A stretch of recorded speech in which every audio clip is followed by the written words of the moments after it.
Assalamu alaikum students. I am Akil Ahmed, your teachers from Accounts Only channel की तरफ से।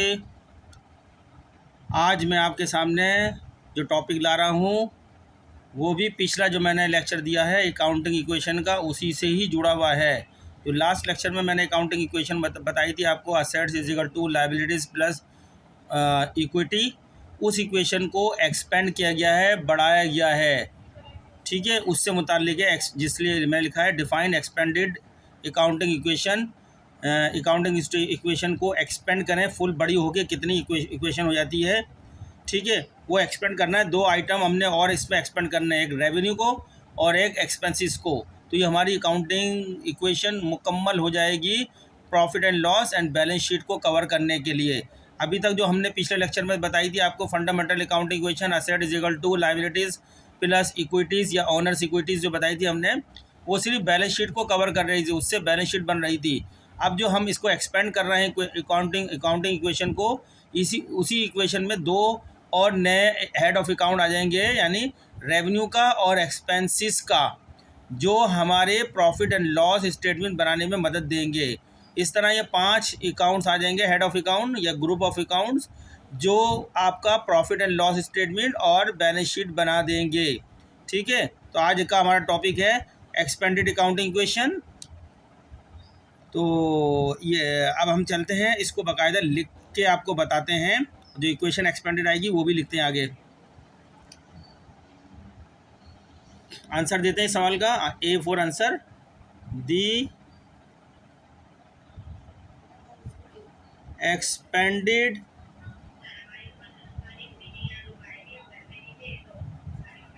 accounting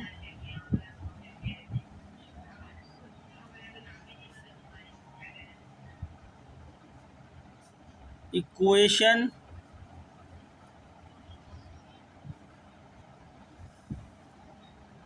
is a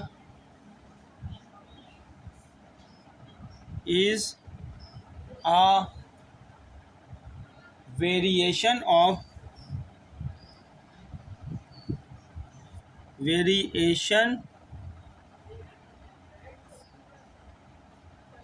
of the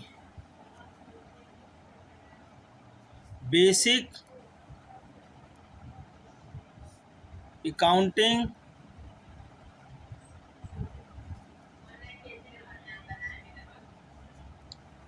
equation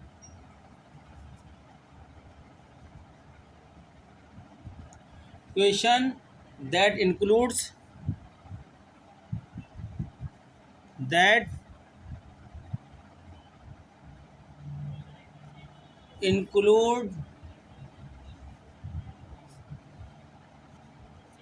additional,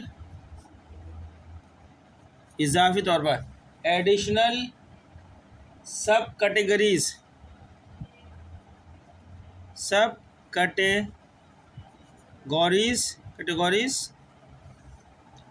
of equity.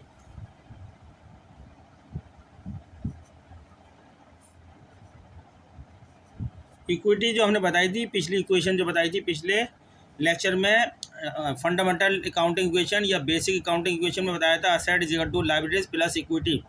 उस equity के अंदर से वो एक कैटेगरी थी, उसके अंदर सब कैटेगरीज बन रही है, मजीद दो अकाउंट और ऐड हो रहा है उसी में, यानी रेवेन्यू का और एक्सपेंसेस का। रेवेन्यू प्लस हो जाएगा इक्विटी के अंदर और एक्सपेंस माइनस हो जाएगा, ये एडिशन हो रही है। तो एक्सपेंडेड पिछली बेसिक इक्वेशन को एक्सपेंड बढ़ा दिया जाएगा।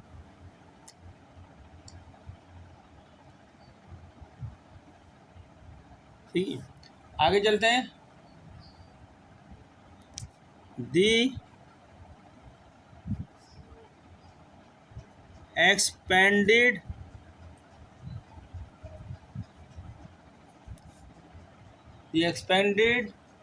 accounting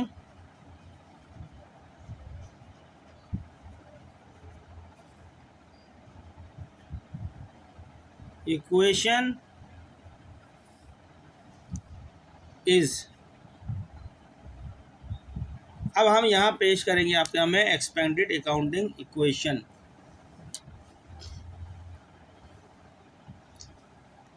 देखें स्टूडेंट, हम पिछले लेक्चर में आपको फंडामेंटल या बेसिक काउंटिंग इक्वेशन लिखवा चुके हैं और उसकी मुख्तलिफ तरीके से उसको तब्दीली करिए।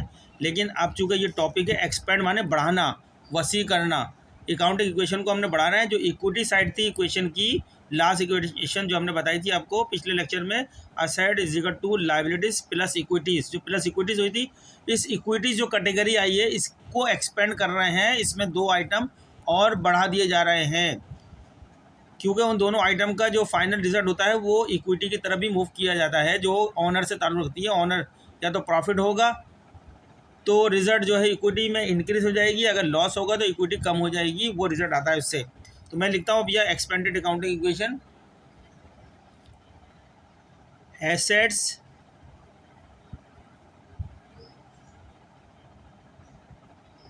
इज इक्वल टू लाइबिलिटीज़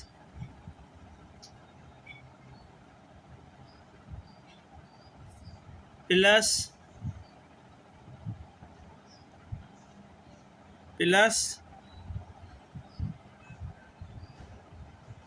इसको हटा के दोबारा प्लस ऑनर्स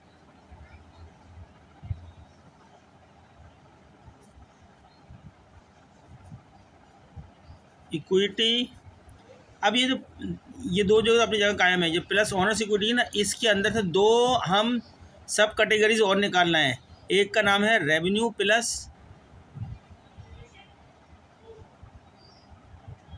रेवेन्यू और दूसरे का नाम है एक्सपेंसेस।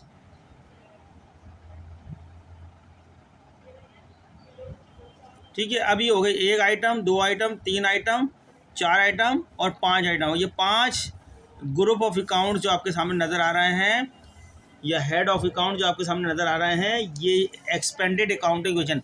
अब अकाउंटिंग इक्वेशन इससे आगे एक्सपेंड नहीं हो सकती, यही पूरी दुनिया की अकाउंटिंग इस इक्वेशन पे चल रही है।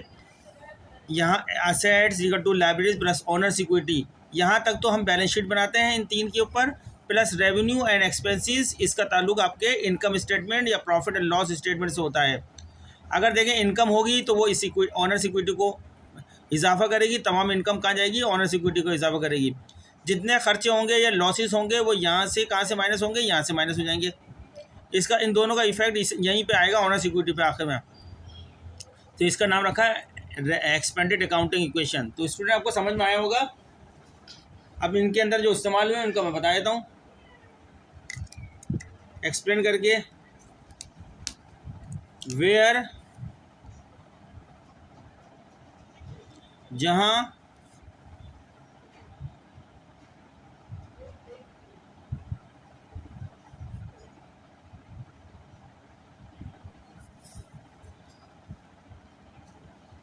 इनको हम बता दें, वेयर जहाँ नंबर 1 एसेट से बात कर रहे हैं,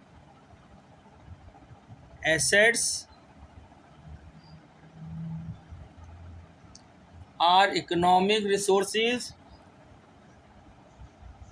आर इकोनॉमिक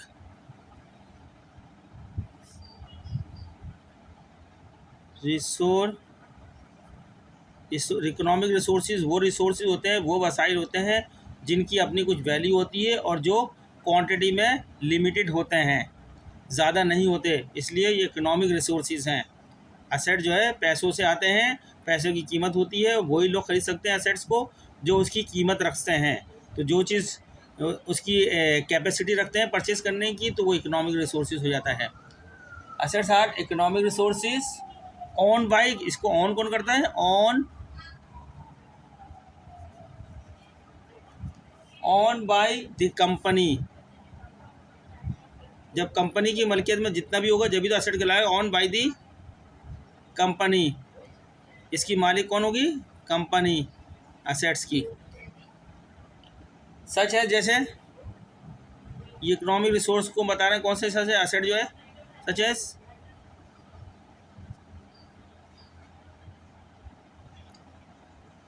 सच एज ये कैश एज इकोनॉमिक रिसोर्सेज जो कि एसेट्स है, इन्वेंट्री इकोनॉमिक रिसोर्स है जो कि एसेट्स है, इन्वेंट्री माने मर्चेंडाइज इन्वेंट्री या गुड्स या इन्वेंट्री या स्टॉक, मुख्तलिफ नाम होते हैं इनके, ठीक है, मुख्तलिफ टर्मिनोलॉजीज़ के अंदर। एंड प्रॉपर्टी और जायदाद। प्रॉपर्टी में बहुत सारी चीज़ें आ जाती हैं। जायदाद कुछ भी, किसी भी किस्म की दुकानें हैं, बंगले हैं, मकान हैं, फ्लैट्स हैं, फैक्ट्रीज हैं। एंड प्रॉपर्टी, ये असेट्स आपको दे दिए, दो इसकी तीन मिसालें दे दी है, एक cash, inventory and property. Economic resources जितने भी होते हैं वो असेट्स होते हैं। आगे चलते हैं, दूसरा पॉइंट लायबिलिटी की तरफ आ रहे हैं। ये जितने भी पॉइंट डिस्कस हुए सब पे हम बात कर रहे हैं। दूसरा आ रहा है लायबिलिटी की तरफ।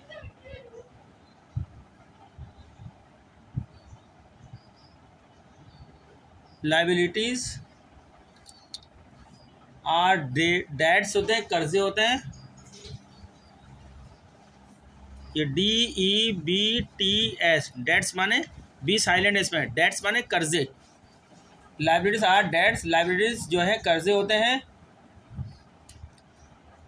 ओड बाई, ये कर्जे कौन किसके ऊपर होते हैं, कौन लेता है, किसको पे करना होते हैं कर्जे? Owed by the company, company के ऊपर ये कर्जे होते हैं। दी कंपनी, कंपनी ने अपने असेट्स यानी इकोनॉमिक रिसोर्सेज खरीदने के लिए ये कर्जे लिए होते हैं। Owed by the company such as, कौन से होते हैं मिसाल, जैसे कि सच एज, मिसाल दी जा रही है जैसे कि, इसमें कौन कौन से कर्जे शामिल हो? अकाउंट्स पेबल, बहुत कॉमन होता है, अकाउंट्स पेबल के नाम से पुकारते हैं हम, अकाउंट्स पेबल। बहुत सारे इसके अलग अलग नाम हैं, हमने तो एक ही नाम बता दिया अकाउंट पेबल, इससे पता चल जाएगा कि कर्जे हैं ये payable. Third item owners equity.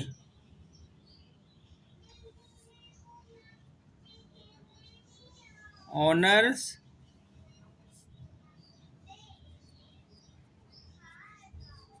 Equity यानी मालिक का लगाया हुआ पैसा कितना है।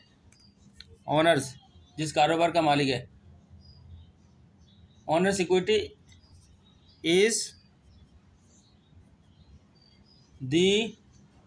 द ओनर्स इन्वेस्टमेंट, मालिक की सरमायाकारी।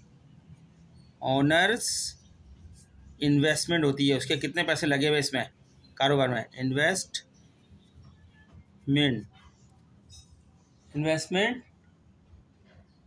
इन दी कंपनी, कंपनी में मालिक का कितना सरमाया लगा हुआ है। इन दी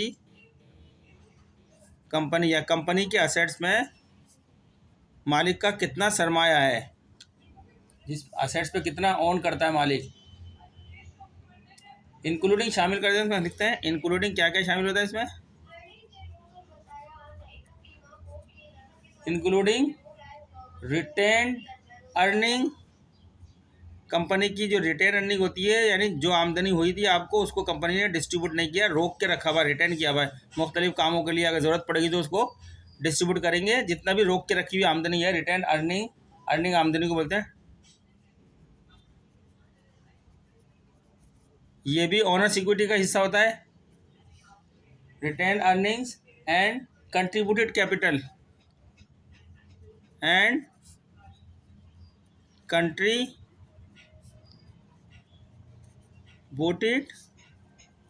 कैपिटल, और मालिक की तरफ से कंट्रीब्यूटेड कैपिटल लगाया हुआ सरमाया, और जो कंपनी ने कारोबारी एक्टिविटीज से कमाया है जो अभी डिस्ट्रीब्यूट नहीं किया, जितना भी मुनाफा प्रॉफिट है उसको रिटेन अर्निंग कहते हैं। जो रखा हुआ अभी तक डिस्ट्रीब्यूट नहीं किया उसको रिटेन अर्निंग कहते हैं।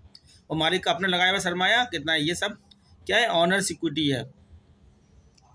अब जो हमने नए एक्सपेंड किए हैं ऑनर्स इक्विटी के अंदर, दो सब कैटेगरी लाए हैं, रेवेन्यू और एक्सपेंस, इनको बयान करते हैं। इसको मैं एक लाइन छोड़ के लिख लेता हूँ।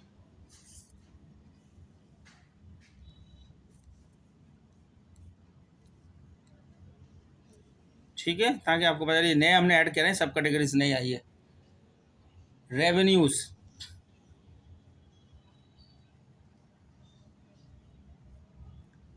Revenues are the income, are the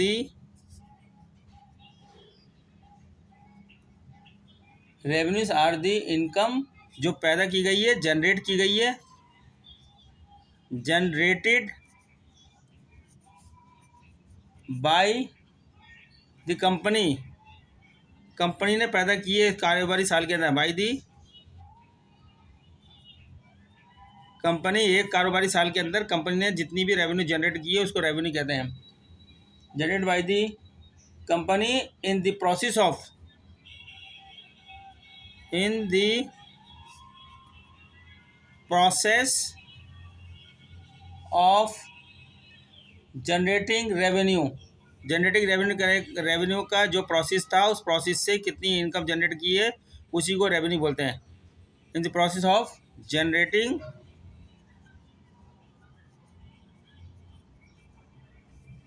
revenue, revenue पैदा करने के लिए जो प्रोसेस स्टार्ट किया, प्रोसेस शुरू किया था, उस प्रोसेस से जो आमदनी आई है वही रेवेन्यू है। सच है जैसे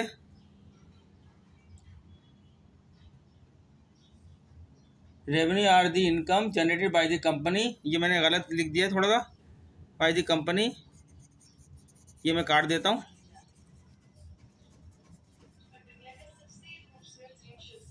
revenues are the income generated by the company, company from, कहाँ से जनरेट की गई है, कंपनी ने जनरेट करी है, बताएंगे वो सोर्स, किस सोर्स से ये रेवेन्यू, फ्रॉम सेल्स, सेल्स हमारा सोर्स ऑफ इनकम है। सेल्स माल को फरोख्त करा मार्केट में, या दूसरा है सर्विसेज, खिदमत अंजाम दी। आप चार्टर्ड अकाउंटेंट, आपने अपनी सर्विस अंजाम दी तो आपने पैसा कमा लिया। आप लॉयर्स हैं, आपने अपनी खिदमत दी किसी कंपनी को, उसके अगेंस्ट में पैसा ले लिया लीगल सर्विस देके। आप टीचर हैं, आपने अपनी खिदमत दी है, पढ़ाया, पढ़ाने के अगेंस्ट में आपने फ़ीस ले ली, तो आपकी वो रेवेन्यू जनरेट हो गई। और अदर सोर्सेज, और इसके अलावा दीगर ज़राए कोई और भी हो सकते हैं। ठीक है, ये आपका आगे बढ़ाता हूँ। लास्ट आइटम आपका जो हमने अभी सब कैटेगरी का बढ़ाया था वो है एक्सपेंसेस। अब ये 1 हो गया तरतीब से, ये 2 हो गया, ये 3 हो गया, ये 4 हो गया और ये 5 हो गया। इस तरह 5 ग्रुप ऑफ अकाउंट हैं आपके। इन 5 ग्रुप ऑफ अकाउंट्स के ही लिए डेबिट एंड क्रेडिट के रूल्स बनाए गए थे।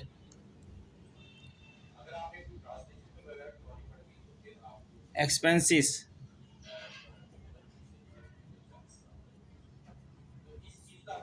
Expenses are the cost,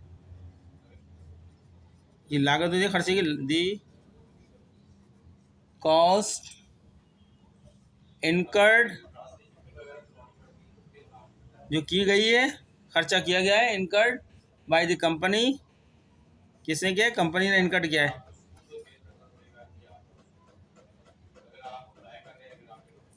bye the company in the process of,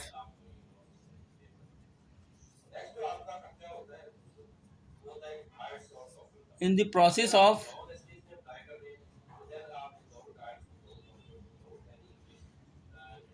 generating revenue,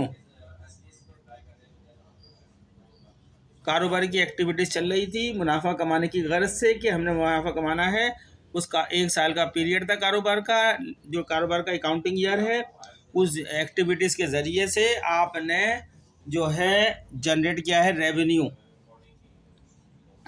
इस एक्टिविटीज़ में जितने भी खर्चे आए हैं उन खर्चे को इनकट करने के बाद आपने क्या करा, रेवेन्यू जनरेट किया है, वही बता रहे हैं बात को।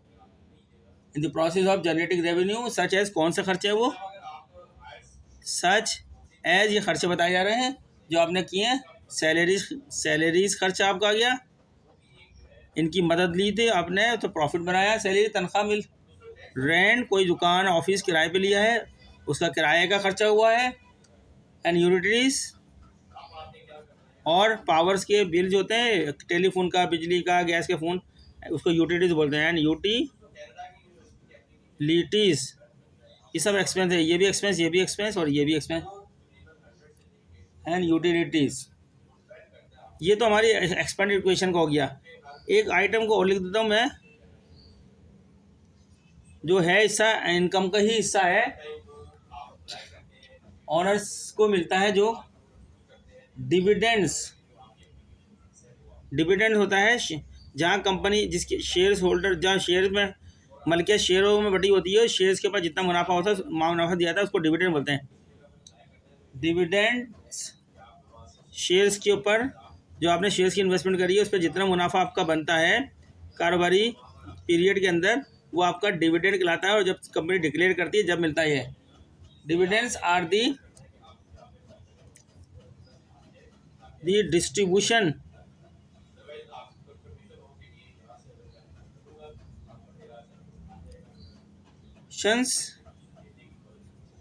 Of profit.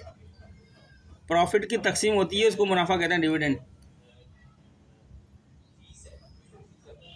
Profits to the owners of the company, to the owner